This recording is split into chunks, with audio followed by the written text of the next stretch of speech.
সকাল সকাল নতুন একটা রেসিপি নিয়ে শুরু করছি আজকের রান্না। তো আজকের রান্নাতে আমার ছিল হচ্ছে এই যে বিখ্যাত আলু, ছোট ছোট আলু, এর সাথে মশলাগুলো সব আমি নিয়ে নিয়েছি। এরপর কড়াইতে আমি তেল দিয়েছি, প্যানে তেল দেওয়ার পরে দিয়ে দিলাম হচ্ছে তেজপাতা, এলাচ এবং লং।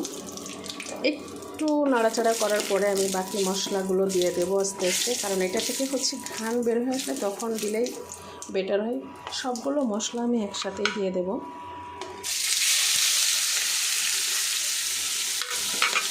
এখানে ছিল হচ্ছে রসুন বাটা, পেঁয়াজ কুচি, কাঁচামরিচ বাটা, ধনিয়ার গুঁড়া এবং দিয়ে দেব একটু হলুদের গুঁড়া দিচ্ছি পরিমাণ মতো। রেডি করে রাখা সবগুলোই ছিল আমার।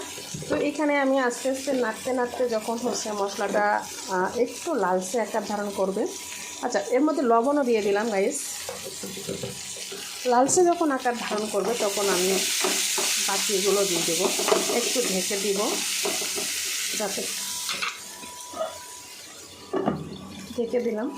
তো মাছগুলোকে আমি ছোট ছোট করে কেটে নিয়ে যেটা ভাজি করে নিয়েছিলাম, যার কারণ হচ্ছে যে আলু যেহেতু হচ্ছে সিদ্ধ করা, তো এই সিদ্ধ করা আলুর মধ্যে দিয়ে রান্না করতে বড় মাছ আসলে ওইভাবেই হবে না, যার জন্য আমি এটা করে নিয়েছি।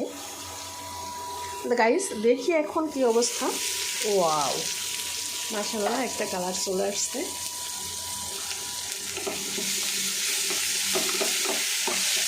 ওয়াও, সেই হবে আমার যেটা মনে হচ্ছে। তো দিয়ে দেবো হালকা একটু পানির রস।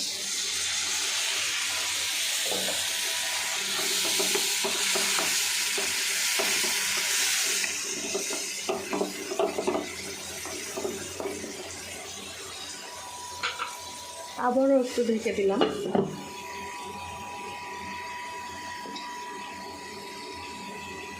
ফাইনালি দেখা যাচ্ছে আমাদের কালারটা চেঞ্জ হয়ে আসছে। এবার দিয়ে দেবো আমি আলুগুলো। Wow, just wow guys. এবার একটু সুন্দর মতো করে নেড়ে চেড়ে নিই। আমি মূলত শুকনো মরিচ কম ইউজ করি, যার জন্য কালারটা হচ্ছে বেশি টকটকা হয় না। আমি কাঁচা মরিচটা হচ্ছে প্রিফার করি বেশি। গাইস কেমন হচ্ছে, একটু আলুটা ভাজা ভাজা হয়ে আসুক, আমি আবারও ঢেকে দিব। এখানে আলুটা পুরোপুরি ভাজা ভাজা হয়ে আসলে হালকা একটু পানি দিব। তো পানি দেওয়ার পরে আমি যেটা করব, মাছটা পানিতে বলক চলে আসলে আমি মাছটা দিয়ে দেব। মাছটাও বলক চলে আসলে ফাইনালি একটু মশলা দিয়ে নামিয়ে দেব। তো রান্নাটা মাশাআল্লাহ সেই সুন্দর হবে, এটা আমার মতে। ধন্যবাদ সবাইকে, সবাই